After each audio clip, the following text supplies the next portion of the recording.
More than $1 billion worth of oil moved through sanctioned fleets in the year 2025 alone. Oil that was legally banned.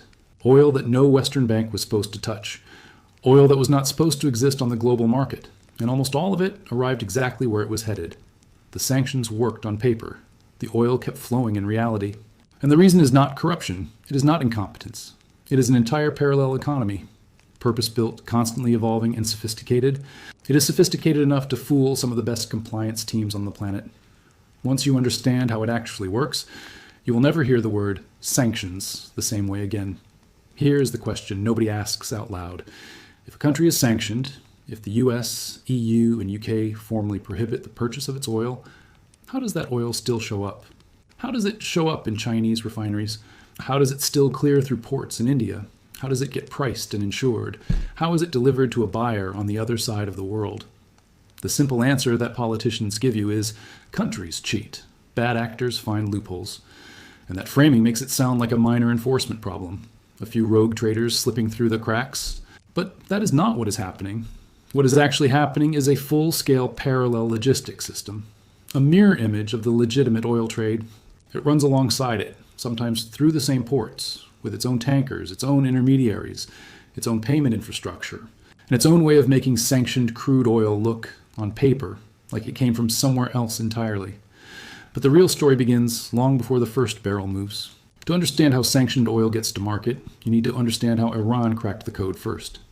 In 2018, Iran was exporting 2.5 million barrels per day. Within months, that number crashed to under 400,000. The economy was buckling.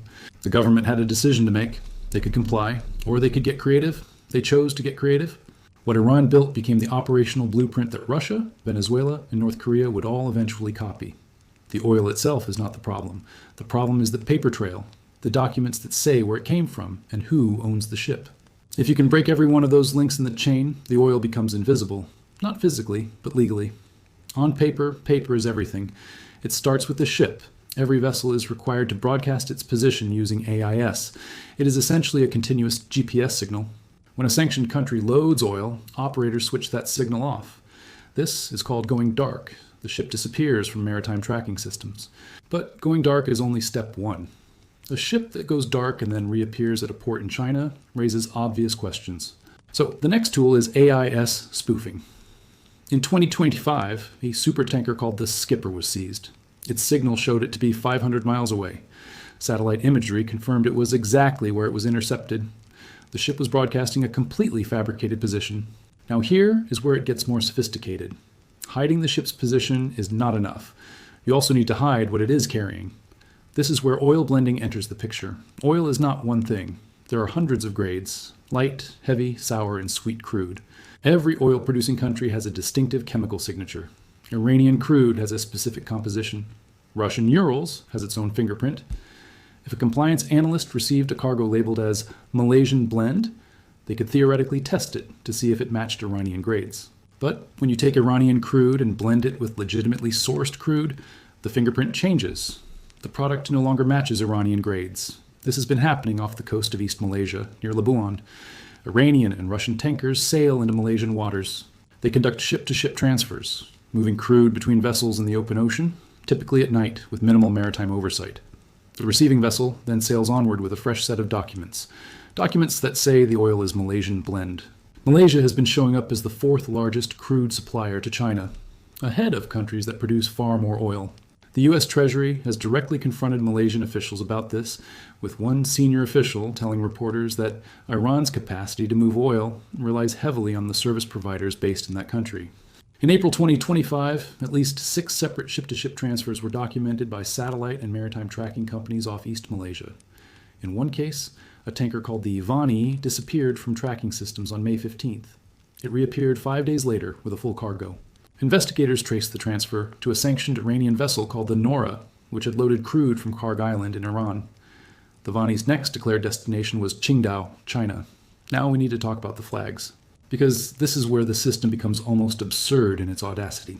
Every ship on the ocean is required to fly a flag, a registration showing which country's laws govern its operations at sea. Most legitimate commercial vessels register in places like the Marshall Islands, Liberia, or Panama, because these countries have low fees. This is called a flag of convenience, and it has been normal practice in global shipping for decades. The Shadow Fleet takes this system and weaponizes it. Sanctioned vessels change flags constantly, sometimes multiple times within a single voyage. A tanker might begin its journey under a Panamanian flag, switch to a Gabon flag mid-voyage, and arrive flying a flag from a tiny Pacific island. One ship, the Boracay, was tracked by investigators over multiple voyages. It had operated under at least 7 different flags and 5 different names. When French naval forces intercepted it in late 2025, it was flying a Benin flag and carrying 750,000 barrels of Russian crude. Panama alone accounts for 22% of all Shadow Fleet vessels. By mid-2025, the number of falsely flagged ships globally had grown by over 65% in just 8 months. The scale of the enterprise is not underground at all. It is happening in plain sight. It is just wrapped in enough legal ambiguity that no single country can easily act on it. Here's the secret inside the secret. Before 2022, almost all of Russia's maritime oil exports were carried by Western tankers, largely Greek-owned. The insurance was bought in London from members of the International Group of Protection and Indemnity Clubs. When Western sanctions hit, all of that evaporated overnight. So Russia did what Iran had done years before. It bought a fleet. The Kiev School of Economics estimates that Russia invested close to $10 billion building and acquiring Shadow Fleet vessels after 2022. By December 2023, that number had grown to between 1,100 and 1,400 ships. By Q3 of 2025, more than 1,900 vessels were identified as dark fleet participants. That is not a handful of rogue operators. That is a parallel navy.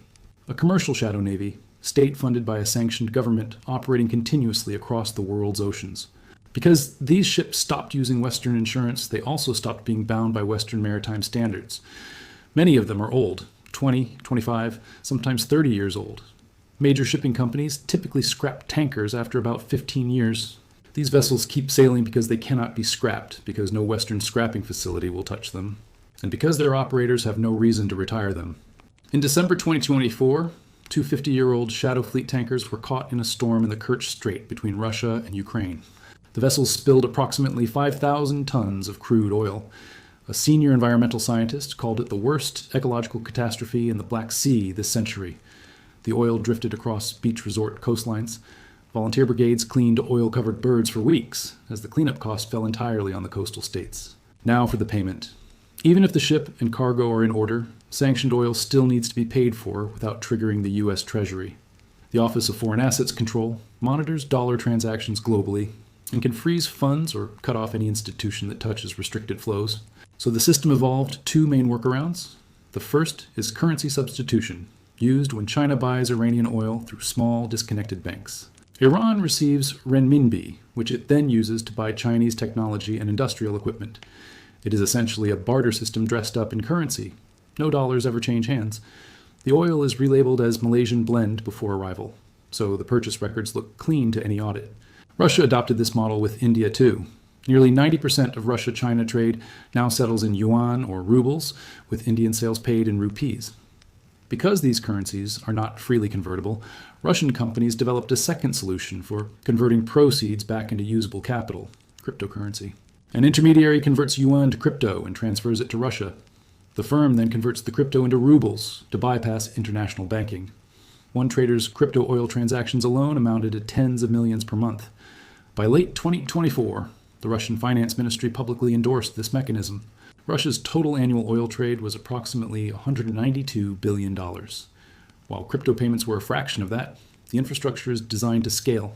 Western sanctions were so aggressive that sanctioned countries were forced to build an alternative financial architecture that functions independently of the US dollar. China's cross-border interbank payment system, or CIPS, became the backbone of this system, running completely outside of US regulatory reach. By 2025, nearly 90% of Russia-China trade cleared through this system. The Russian oil price cap, though initially impactful, began to lose its grip. The G7 set a ceiling. The Shadow Fleet routed around it. The financial plumbing they built will not disappear, even if the oil eventually does. This is the story of how economic sanctions trigger the construction of an alternative global system, reducing the ability of the U.S. to use dollar power. The Shadow Fleet is not a temporary workaround. It is infrastructure, a network of relationships that will outlast whatever geopolitical crisis created it. The oil kept flowing, and in doing so, it quietly rewired part of the global financial system. That is the war nobody showed you on a map. If you enjoyed the video, click the like button, subscribe, and share. Click the next video for another deep analysis. Thanks for watching.